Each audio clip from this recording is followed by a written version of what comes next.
Greetings and welcome to A Contemplative Reader, and today is another special episode of The Contemplative Reader as I have a guest with me. I'm on continuing my streak of having guests who are all smarter than me, and that is certainly the case today with Shrikant, the nostalgic dragon. Hello, Shrikant. It is good to have you with me today. Why don't you just introduce yourself? I think a lot of the people on my channel who've subscribed and watched channel already perhaps have seen you since I've been on your channel a few times, but why don't you just say a brief word of introduction?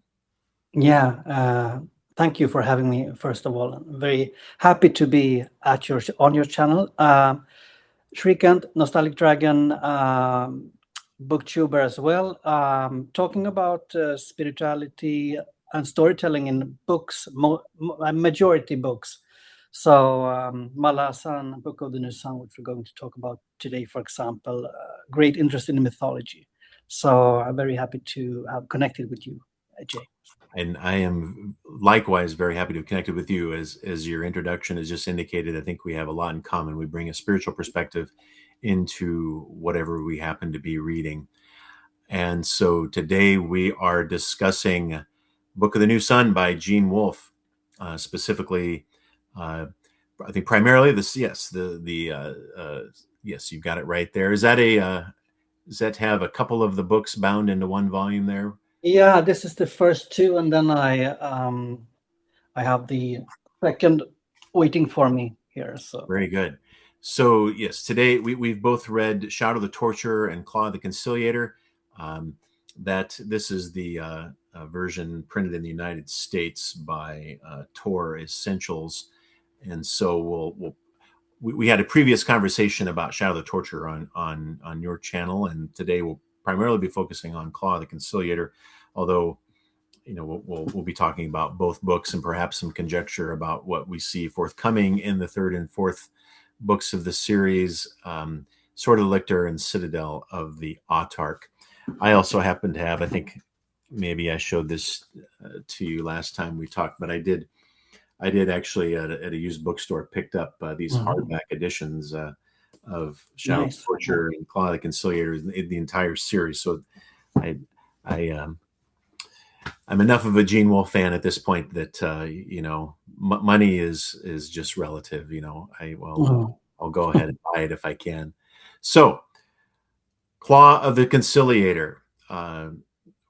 We'll begin with some non-spoiler thoughts from each of us and talk about some of the general themes and what Book of the New Sun looks like to us as a series compared to maybe some of the other fantasy and sci-fi series that we've read. But I'll turn it over to you first, Shrikant, and just tell me, what did you think? What did you think of the book of Claw the Conciliator so far? I really enjoyed it. First of all, it's very mysterious, and when I read it, I felt I didn't grasp everything. I know you can't do that. That would be you would be a genius or something like that too if you did that. But I felt really out of control sometimes when different things happened in the book. Yeah, this morning I actually reread some because I was preparing this talk a bit and saw some new things as well. So, and the mythological, I say mythological now, but it's of course symbolic of Christian symbols. There is a lot, but also other mythologies which I enjoyed and tried to decode a little bit when I was reading. I usually don't have the phone when I read books, but in this case I thought it was very useful when you found names or words that were tricky, not only tricky in English, I suppose even for native English speaking readers, but there were also names referring to other mythologies, and we'll talk about that later as well. I found the themes interesting. I think it was a deepening of the themes in Shadow of Torture when it comes to baptism that we talked about, rebirth. I found the water in itself interesting in this book because I think they, at least in some parts, without spoiling anything, problematize water as a Christian symbol, then I thought that was interesting from my mixed spiritual perspective of both Christianity but also Hinduism mostly. So I don't know what to make of it fully, but I thought it was interesting. There is also the themes of desire and what's it, lust, I think you could say, in this case. That is interesting, maybe provocative, but interesting. And the fact that he's an unreliable narrator, which we know already, makes this tricky. I think I was more convinced when I read Shadow of the Torture, like this is the plot. This is what's happening. Now I'm so I've got so much information that is unreliable, so I start to question a lot of things when I read even more. So sometimes I don't know, what is relevant to believe in the story or not. So very general thoughts. Enjoyed it a lot. I think the themes were even that was a thing. Even if I found it difficult to follow from time to time, I got drawn into the book because it's still very, very exciting. And you have the relationships with Talos and Baldandar and Yolenta, all those characters that is from Shadow of the Torture. It continues in the second book. And I think even if I thought in Shadow of the Torture that they were quite shallow described as, the characterization of them, I think they kept me going in the book when I didn't know exactly how to interpret the things that I was reading. I think that's a great summary of the reading experience of Book of the New Sun and any one particular book out of it. I think for me, this was more of a challenging book than Shadow of the Torture in terms of following the narrative to some extent. I did take advantage of some of the podcasts and other resources out there on the internet as I went along reading it to try and follow what was going on. But I've ended up reading it 3 times actually since I read Shadow of the Torture last year. Once last summer, again in the winter, and then again earlier this summer. And each time I enjoyed it a little more because I was picking up more themes, even though I haven't gone on to read the rest of the series yet. And so I'm sure I'm missing out on things because of that. I think I'm tracking Wolfe's style of writing. And as you mentioned, there's so much symbolism just in the words he used, as well as the names of the characters. Again, I've talked pretty extensively on my videos on my channel about how the names of the human characters typically are related to saints, and that's no exception in this. That pattern from Shadow of the Torture continues on in Claw the Conciliator for sure. But I thought what you had to say there was very interesting. That there was deeper symbolism of the names and connections to mythology, and that those are things that I miss out on. I can have enough of a background in Christianity and Catholicism, which was Gene Wolfe's tradition, that I'm picking up on a lot of things there, but I know I'm missing out on other things and connections, and I haven't done like the research that you talked about. So I'd be interested in hearing if there's some things, just maybe some. I don't know if there's any examples that you can share from a non-spoiler perspective or not. Otherwise, we can save that conversation for our spoiler discussion. Just think, I can take a very simple one. So it's Okay, really spoilers. So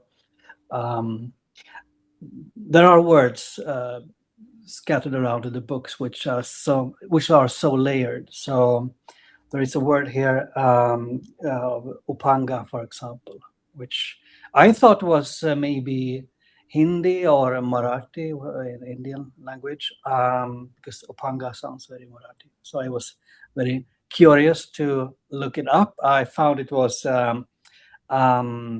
from, I think, Central Africa or maybe Eastern Ethiopia, meaning sword. So we know there's a sword in this, so no spoiler in that at least. So Yes, everybody, if you have know anything about Book of the New Sun at all, you know that Severian has Terminus Est, his sword. Then there are just words like, without knowing myself now, I just saw in my notes like Hastani or Hastani, how you pronounce it. I have no clue what it is, but there is so many of these words, so you can spend many hours just looking up in encyclopedias or Googling or anything. So this layeredness is also what kept me curious. I mean, I'm really triggered by this, it's get my energy high when I read these mythological and symbolic words. That keeps me in any book, and this is one of them too. Right. That's a great point. And you use the word layer, and I'm reminded of how, at least in the Christian tradition, one of the ancient ways of reading Scripture in some traditions, not all traditions, but some Christian traditions, is to find multiple meanings within Scripture, multiple layers of meaning. There's the literal, and then there's the allegorical, and then there's the other layers, which tropological, which is more of the moral sense. What are you supposed to do when you're looking at a religious text? And so that reminds me of what it's like to read a Gene Wolfe story, is that there are many levels of meaning. And for example, you can read Book of the New Sun just literally for the action and the events of the story without looking into symbolism. I certainly haven't watched all of the videos on BookTube about Book of the New Sun, but I've watched some of them. And I think it's interesting the different perspectives that people bring to it. Some people are just laser focused on the story and what's going on there. I'm more the one that's looking for the symbolism underneath the words and the events, and the deeper meanings that Wolfe is imbuing into the story. So layers. I think, and that's what the rereading of it is so helpful with Gene Wolfe, is because every time you read it, you pick up at not only additional things, but additional layers of meaning of the story. So, yeah, and like you said, I think with your broader background of spirituality and religion that I have, you're picking up on things that I have not picked up on so far. So you did some word searches that I have not. So that's very helpful. So I won't repeat everything that I've said in my own videos, but generally I agree. There's certainly a baptismal focus in Shadow of the Torture, which one of the sacraments of the church, and with the water and the word regenerating and giving new life. It's kind of this cycle of death and resurrection that's involved with that, and certainly there was a recounting of events like that within Shadow of the Torture, as well as now as Claw the Conciliator. There was also references in Claw to symbolic references to the Eucharist, the sacrament of communion, there as well. And we'll get more into that in the spoiler section probably. But I also, yes, there's the new life. There's the nature of time itself. I think are all themes that are arising within this story. Any non-spoiler themes or other things that you can talk about, or you want to save what you have for a full-on spoiler discussion? One thing I can mention is I know the genre now. Of course, when I started to read, it's a sci-fi fantasy, maybe sci-fi fantasy. But especially in the first book, I didn't really pick up on that much. I think it's very much its own genre in many ways, mythologically heavy and so on. But I think in the second book here now, in the Claw, there is more references to sci-fi. They are still quite subtle, but of course you can see them on a lot of pages. So that's something it reminds me that it's also sci-fi from time to time. But the sword feels very fantasy-like in Right. itself, a symbol sword. Right. So I think we're both in agreement that this book was certainly worth reading. For me, it was a struggle at times, and I don't know if I enjoyed it as much as Shadow of the Torturer, but I'm certainly excited to continue on with the series and move on to Sword of the Lictor and Citadel of the Autarch, and then Earth of the New Sun. So um, we're now going to move into, unless there's something else you have to say. I think we'll kind of wave the flag to any viewers there that if you're concerned about plot spoilers or detail spoilers, uh, this might be a good time to pause the video and read the book, and then come back and watch it. Start watching from here. So, spoilers of Claw the Conciliator. Let's go back and you talk about some of the symbolism that you were finding through your deeper research. So, uh, certainly as I mentioned on my video, I found that with the references to the names of some of the characters, Mm. whether it's Morwenna or Jonas, Mm. and and kind of their connections to Jonas with a figure from the Bible, Morwenna from a saint of the church. Um, so, what were you finding in your research there, Shrikant? I picked up on a lot of names, and we have some are actually Christian, but the Caloyer, for example, as I understand it, is a monk. So this Christian Eastern Church, Erebus, Abaya, and Scylla is the things I picked up on. Heather, the Egyptian god. We have references to Argentine mythology, which I thought was Mm, very interesting. They mention dragons. This is the end of the claw of the book. right. And I looked it up, and it was referenced to Argentine mythology. Okay, I missed that one, which is interesting because the story takes place again. We're in spoiler section here, so it seems like this goes back to some plot details from Shadow of the Torture that this is taking in sort of a far future dying Earth, South America. Uh, Mm. so the inclusion of Argentine mythology would be consistent with that, and I had missed that reference. I don't need to mention all of it. See, there is also, if it refers to the South American, there is the Apopacho. Now we're in the end of it. Right, right. Uh, So at the very end of right, Inca god. If I'm correct. I don't know if I'm correct, so I just that, go a little bit. you certainly have more knowledge than I do on that subject, so I would trust you on that. I think that's one of those things. Hopefully, we'll either learn more about in coming books, or perhaps it's a plot Mm. detail that's not as important. Um, Then then we have the references to many oracle names. So also, I'm not so well versed in that, but I suppose it's Greek oracles. It could be. So I would just the names I didn't recognize as Christian. I was curious on, so I looked them up as much, just briefly, because if you do that, you can find spoilers on the Book of the New Sun instead. So I had to be a bit careful. you had yeah, for later books, sure. Yeah, That's always a challenge when you look up things online, is that you might accidentally see something from a later book. Um, exactly. and yeah, so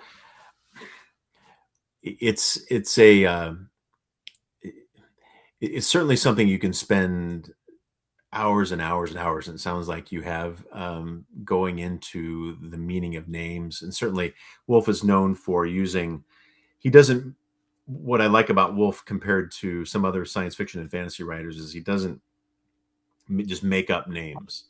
Mm, He yeah. uses archaic or ancient words, um, and incorporates them into the story, and gives perhaps different spins on the meaning, or will use a word to describe something that's um, seems disconnected with what is actually being described. But um, it's one of those fascinating details about Wolfe that you might read a paragraph and there might be a half a dozen words in there that you have no idea what that means. But I think just power, my advice to newer Wolfe readers is, I'm still a fairly new Wolfe reader, is just power through it, Mm.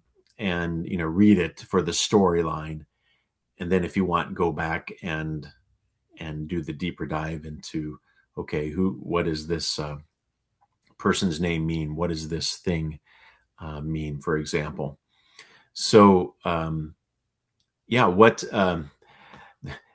I thought the thing I perhaps had the most difficulty with Claw the Conciliator is not only the narrative. Sometimes I was struggling to perhaps keep it along with, but just some of the events in it, quite frankly, just really disturbing. I mean, Mm. which seems strange because the first book was about a guild of torturers Mm. and Yeah. brutality all over the place, and death and executions and torture and those kinds of things. But this one, at least from a spiritually symbolic perspective, was even more disturbing because of the kind of well, particularly the scene where Thecla, the deceased Thecla, is brought to this um, kind of sacrificial meal of Vodalus, and Mm. um, Thecla is consumed by the guests at this meal, although uh, Severian and Jonas weren't really guests; they were held hostage at that point. But Mm. I thought, on the one hand, I thought it was really interesting. So I kind of, part of me was, this is very fascinating because it's sort of this Mm.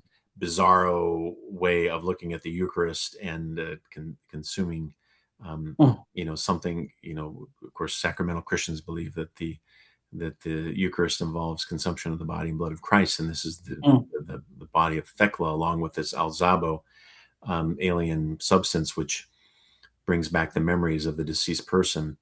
Uh, Mm. so it was just bizarre and disturbing in all kinds of ways, and I had struggled. It was a struggle to get through that, perhaps, that just might be my hang Mm. up as a pastor reading this Mm. uh, this this book. But I'm curious to know what were passages like that or things like that. How did you react to those kinds of things in the story? Yeah, I reacted to, for example, the section you mentioned, because that's my I haven't read so much about Gene Wolfe as an author either. I Hmm. listen to interviews or anything like that. So maybe I have the assumption, of the book being Christian. I mean, it's a lot of Christian symbolism, but I think it challenges a lot of Christian worldviews, maybe in a way. Not, and he does it with other faiths too, as well. So it's like it's all over the place. Sometimes with the genre, also with desire and lust and all these kind of things. It feels like he throws a lot of things up on the table for us to chew on. I don't know so much about him, as I said, but it's maybe confusing to me when I read it, because maybe I had the idea he had a firm idea what maybe values he wants to promote or anything like that, but that feels like it's totally gone when I read it, the Claw. So it's difficult to orientate. If a comparison to Christopher Rucchio, which is Sun Eater series, it's I don't think it's honestly, I think it's not comparable, those two books. That's my honest opinion about that. But Hmm. when you read the book of Rucchio, he uses a lot from this the Book of the New Sun, especially some passages. And but him as an author, for example, it's obviously Christian. And I think he also defends, you could say, if you understand me right now, Christian ideas and identity and so on. But I think when I read Gene Wolfe in many parts of this book, I'm not. Maybe it doesn't care about it, so that's maybe the. So I don't know. That's just my take on it. So that's actually an excellent point, and I've been struggling to think of how Wolf's Wolfe's devout Catholicism is showing up in the story through this symbolism and meaning and use of events which are symbolic of aspects of Catholic history and theology. But it's told from the vantage point of this, not only a Severian and unreliable narrator, because his story is told in the first person, but he's just a disturbing guy. I mean, obviously he's a torturer, now an executioner. He has problematic relationships with women, to say the least. I mean, when he's clearly, Dorcas, of course, there's a lot of symbolism, Christian symbolism in that name and of itself, and her storyline compared to Dorcas of the Book of Acts, New Testament. But the way Severian is playing off Dorcas with Jolenta and the other women that he encountered, of course, much less, his underlying relationship with Thecla that he had from Shadow of the Torture, which carries on in a very weird way from now on, since Thecla is a very real part of Severian now, and her memories. Yeah. So where is Christian? I mentioned one of the deeper ways of finding meaning in a Christian text is the moral text, and boy, the morality of this story is just bonkers. Yeah. Compared to other, I have not read Rocchio yet, but I believe, I know he's Christian. I believe he's Catholic. From my understanding, you certainly have, and off camera, I talked a little about other Christian symbolism and other series that are two of the most famous ones, of course, being Lord of the Rings and Narnia. Narnia, the symbolism is very obvious through allegory. Aslan is allegorical version of Jesus with death and resurrection and other things of that nature. Lord of the Rings, the symbolism is not as obvious, but it's still there. This sort of deep Catholic sense of morality underlies the story. The good guys are they're not perfect, they're problematic, but we still kind of know who the good guys are and who Sauron. You've got good and evil there. Yeah. And in Book of the New Sun, it's not so simple at all. Not at all. So I think I've rambled for a little bit. But you kind of raised an excellent point there, and that's something that it's difficult for me to process. I thoroughly enjoy this story for the story itself, as well as the symbolism that I'm unpacking. But it's kind of difficult to find out, to figure out where Wolfe is coming. What is he trying to? Is there a moral point or a teaching point or something that he's trying to get across? I don't know yet. What do you think? Yeah, I mean the story in itself, Severian breaking the norms of his guild and is thrown out to this quest, and it's a kind, for me, who has a lot of views or perspectives on maybe coming of age and identity, and form your rebirth, as you say. So that's the same thing. I think that seems to be a kind of a point in the story, but it seems distorted in a way, because, and I think that's good, so I have no problems with that. So I also continue to read this with great curiosity, but it's not like, because I'm rambling a bit too, but I was thinking about the Buddha story to connect it to the faith. This is not, you can't really, this is a strange comparison probably for everyone who hears that, but the Buddha story is, he comes from noble family, has never seen suffering, and then is thrown out, and then he sees everything, and gets to his religious conclusions of suffering. So in a strange way, when I read about Severian, I get this is definitely not the Buddha story, because it's come from the Torturers Guild, but it comes to a world where everything is turned upside down according to his perspective, and he can't navigate in this world. He doesn't understand the cultural codes, obviously, in many ways. So, um, and he meets all these strange people, because I think this is a lot of a Wizard of Oz and Alice in Wonderland theme, Mm. with Talos and Dorcas and everyone but Baldunder, because you don't, and Vodalos, you don't get the hang of them really. They are almost like dreamlike characters uh, in this as well. So I'm not sure what he's aiming at either. It seems very I don't know if you say that in English, but deconstructionist, Mm. tearing apart. Or using symbolic words in religion and mythology that he either gives new meaning to, or let us to interpret a meaning from our own, from my spiritual background and your, for example. So the book seems open in a way. I don't know if you get my point. It seems like the concepts are open for us to interpret. I do, and that kind of connects with how I've looked at, and I think thank you very much for the connection to the Buddha story. I appreciate that, because I think Wolf, he was very widely read, and I think he was drawing from, obviously, just from your earlier examples, he was drawing from a lot of different traditions and a lot of different stories, and so stories like that, I'm sure, cropped up, or at least were in his mind somewhere as he was writing these narratives.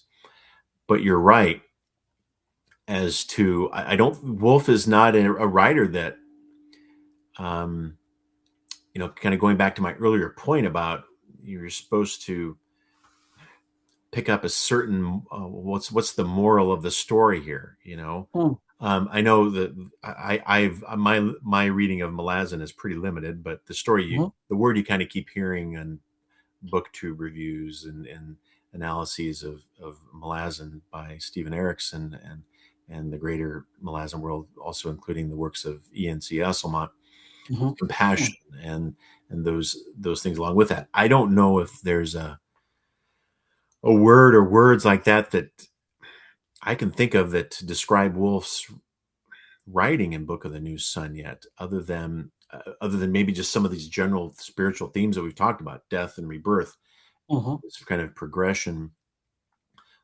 into a new life that Severian is experiencing. And maybe this will be more obvious to us as we progress in the series, and we'll start to figure some more things out. But right now, I'm not really sure, other than some of those general spiritual themes that I've already picked up on, as well as kind of the theme of time and the way the story is being told. Um, is this this isn't just a straightforward linear story from point A to point B. Severian recounting the events of his life as a first person narrator. He's dropping hints in there for sure that there's something weird going on with time, whether mhm, it's a circular nature of it, or a the fancy theological word that I use is prolepsis. The story told from the end, eschatology. mhm, mhm. The play that is in this book that Talos and Baldanders and Jolenta and Severian participate in, eschatology and Genesis. The end comes before the beginning. Eschatology is before Genesis. So Yeah. are we getting, is time mixed up here? Kairos and Chronos, concepts that I also have talked about before. So yeah, so I don't take that for whatever you want. Mm. But I'd be curious. I know you were your channel has talked a lot about Malazan. So if nothing else, I'd be curious about your um, how the reading experience of Malazan compares to uh, Book of the New Sun, amongst other things along those same lines that we just talked about. I think there are similarities. I think actually the Book of the New Sun is more similar to Malazan than other book comparisons that I've heard, Dune, for example, but that's another story. But so I think Gene Wolfe is very interesting. I think language is, prose-wise and symbolic-wise. Symbolism is very strong, but the difference is that and Malasan is a very layered, and I have still, I think I have 10 Malasan books left because there are so many. So I think when I read those, I have to reread everyone Mhm. again, if I want to. But Aren't there like 28 books in that whole thing now between Eric's yeah, and many. one? If you put in Ian C. Esselmont and Erickson, you have Yeah, like yeah, 25 or something like that, yeah. or even more. Um, it's huge. But the difference is that a myth is invented, if you understand me right now. Mhm. So I'm a strong believer myself. So I believe in many myths. So the Malasan myth is invented to the extent that, of course, Erickson has his cultural, no matter, I mean, he would maybe frame it otherwise, I suppose. But we all, my belief is that we all have a spiritual and cultural understanding in us, even if we say we don't have it, because we are raised in societies, which is, like Christian. Sweden is a Christian society. Many people, 90%, say they are secular, but people have Christian values in themselves, for example. So if you write something, you probably transfer it to the book as well. But Malasan Book of the Fallen is still invented mythology, and that is different from Gene Wolfe's, of course, because it's real mythology or real faith that he plays with, though. So I think it's up for discussion what I'm saying now, but I think that is a difference between those two, and also for a reader. So when I, probably because of my background, but when I read Gene Wolfe and I read about the symbolic words and religious words, I take them relatively seriously. Mhm. And yeah, there are so many short stories here, for example, allegories, and um, I have to think about the English word, but Jesus has a lot of sayings in the Gospels, where he tells stories for people when he educates them. These kind of stories is in the Book of the New Sun as well, and I would say you would find that in Malasan. It's more of a invented myth, but that myth is layered. So if you learn the myth, you can go very deep in that. Right, a myth that isn't just a made-up story, but it's a true myth in the sense that it's conveying real meaning and real life um, belief and meaning into a story, which the history of the story is really irrelevant to the meaning that is being conveyed through it. Um, Yeah, yeah. yeah. Oh, that's very interesting. And So, sorry, the god, for example, you can take a god in Malasan. Maybe um, Drake is a god, and Fenrir is a god in Malasan. It doesn't matter who they are; they are gods still. So, but if I read about a god in Book of the New Sun, I know that it's a god that people have been praying to, or are praying to. They have a real religious worship, but people don't have it for the Malasan gods, I suppose. So that's, of course, a big difference. right, right. Yeah, at least Book of the New Sun seems to be relative. I mean, I may have missed something, but it seems to be there are different words used to describe God, but it seems to be a monotheistic Mhm. universe, as far as I'm picking up, at least so far. I mean, there's words such as the increate, meaning the uncreated one, similar to the way certain Christian traditions would describe it, how God is the uncreated creator. Uh, Mhm. that goes back to Aquinas and others.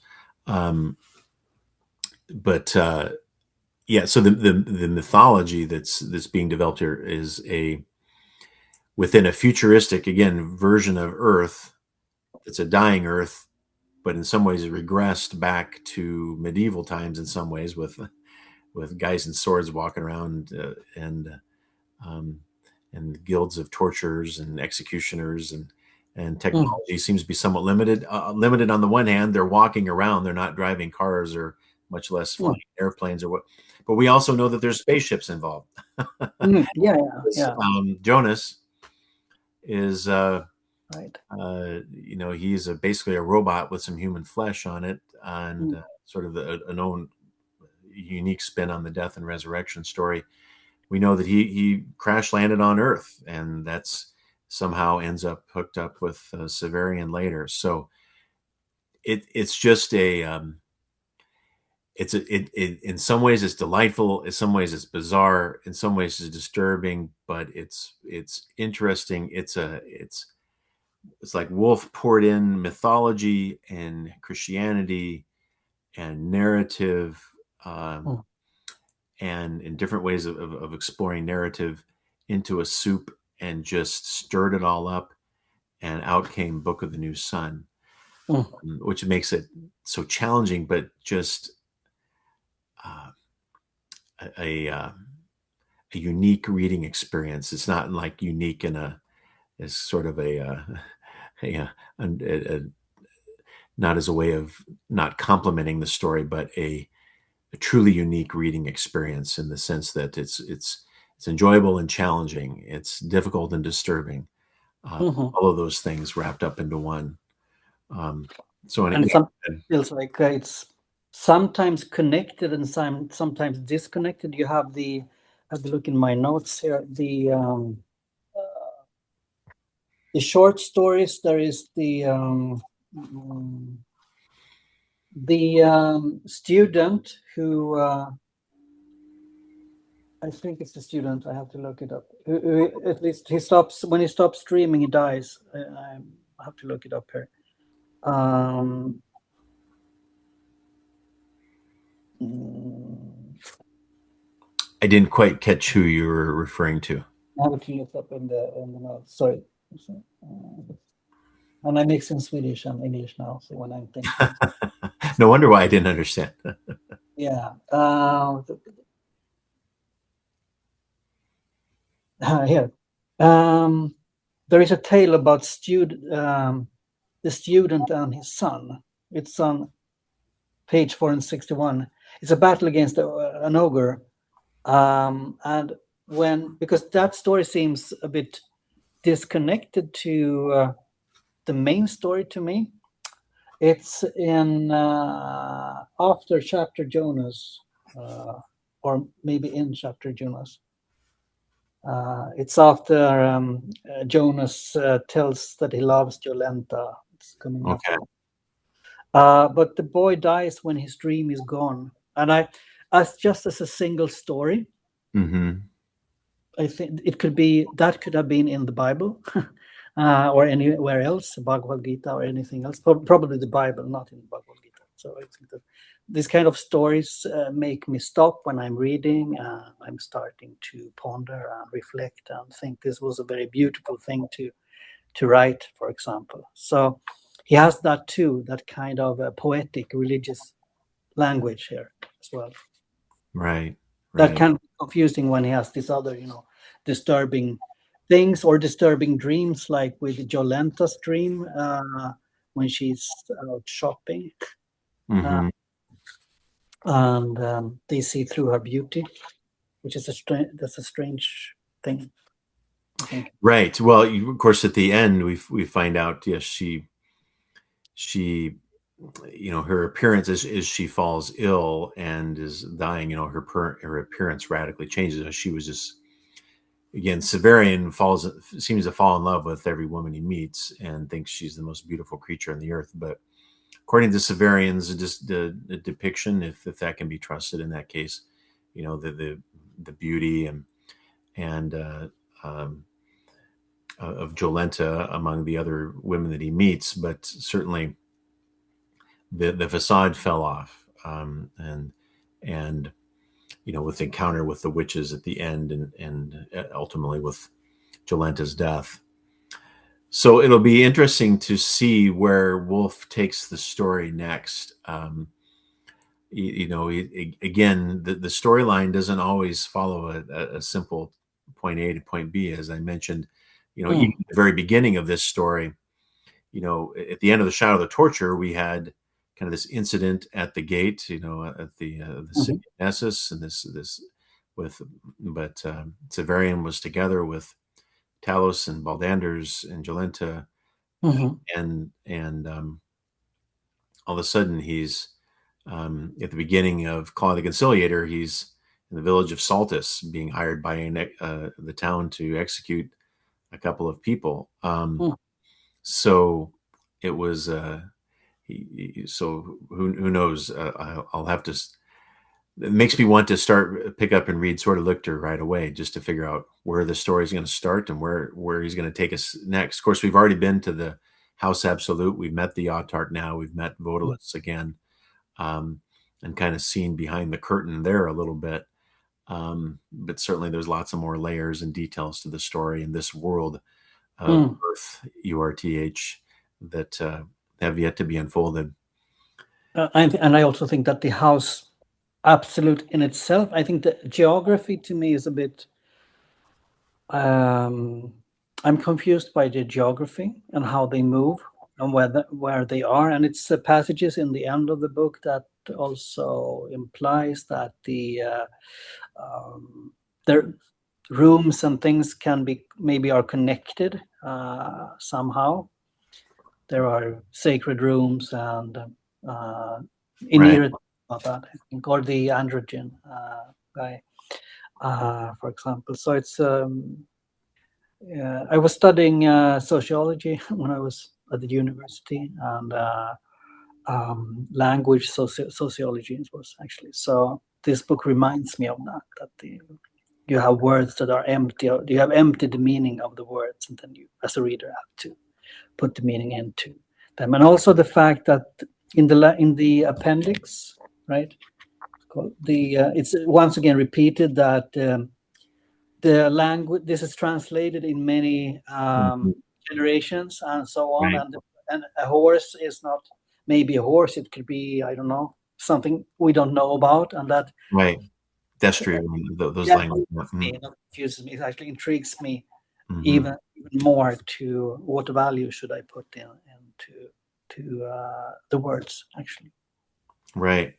Well, just yes, thinking of your comment on the House Absolute, it made it somewhat difficult at times to follow where Severian was in the House Absolute when he was traveling. You know, he was locked up with Jonas in this place, um, with the other people who had no idea how long they were going to be there. Then maybe they were going to be there for the rest of their lives. But of course, he gets out of there, and that's when he encounters. I mean, he says goodbye to Jonas, but then he encounters um, other people, and then eventually reconnects with Dr. Talos, and the play results out of that. But yeah, in this is a quote that I highlighted in my earlier video on it about how the House Absolute itself, space and time are not normal. This is Severian just saying, um, again, this is future Severian looking back on this experience. In my innocence, I suppose that the borders of the House Absolute, which extended both in space and in time, so much further than the uninformed would guess, could be strictly delimited, and that I was approaching or would soon approach or had already passed them. So, Severian writing this story from a future vantage point, is tipping us off there for sure. House Absolute is this.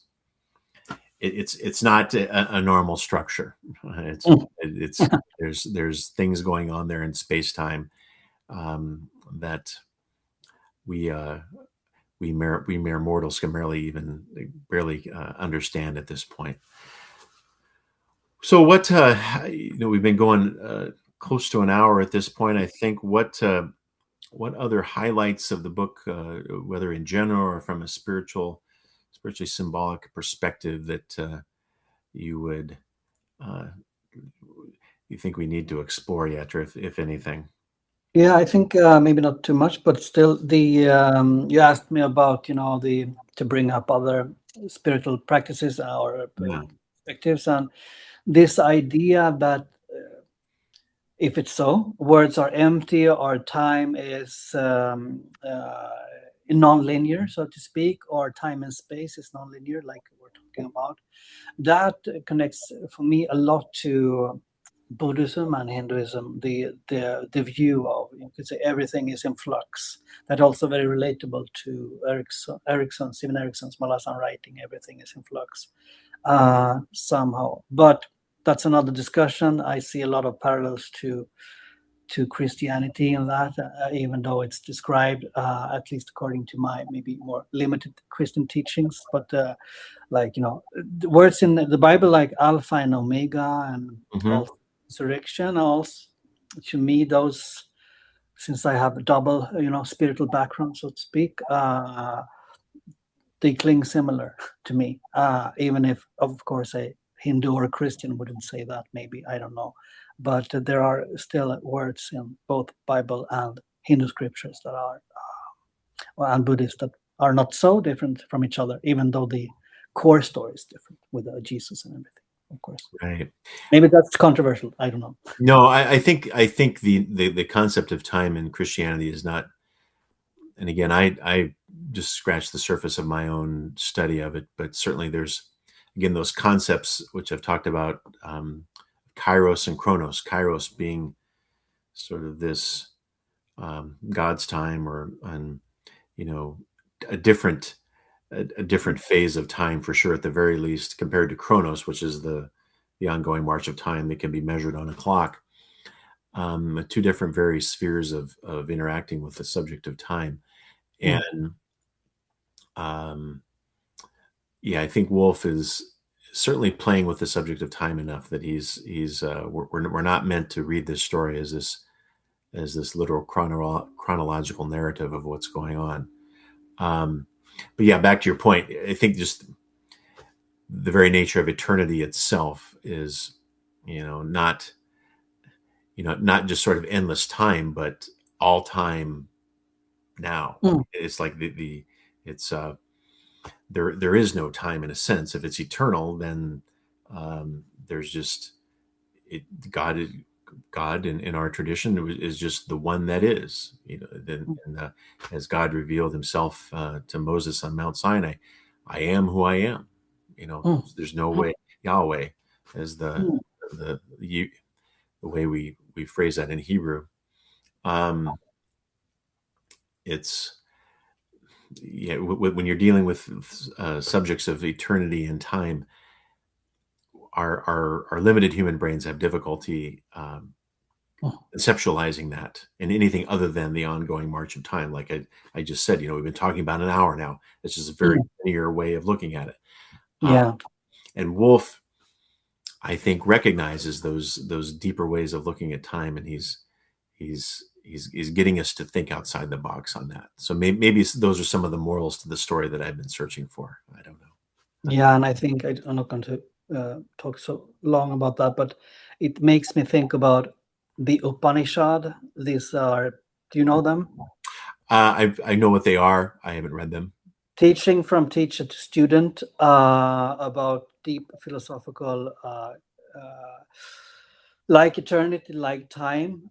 In Hinduism, this is many similar are in Buddhism too, of that kind of scriptures. But who talks, who sees, who interprets, who walks, who moves, all these kind of things. Some, when I read the Book of the New Sun, this is probably an over interpretation, I suppose. I think so, but it intrigued We're all me, in speculative mode right now. thinking a lot about, because I started to think about, who's talking, who's doing this, what's happening, where is those, this and that, and also about the Alpha and Omega. So I think it's without knowing too much about that, but I just like that concept a lot.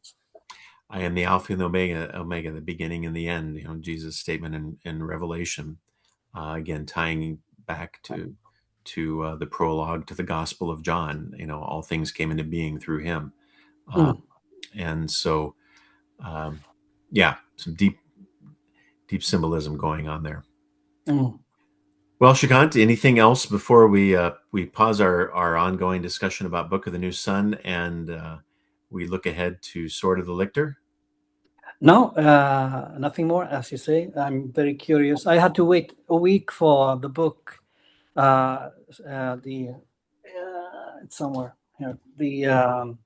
The Sword of Citadel is volume 2. So I was a bit frustrated. So I had to read a few things in between. But now I got this just a few days ago. So I'm gonna do this and read it, and hope to talk more with you about this as well. Of course. Excellent. Looking forward to it. All right. Well, thank you again for coming onto my channel to talk about this amazing series, Book of the New Sun. So thanks, Shrikant, and thank you for watching. Peace be with you.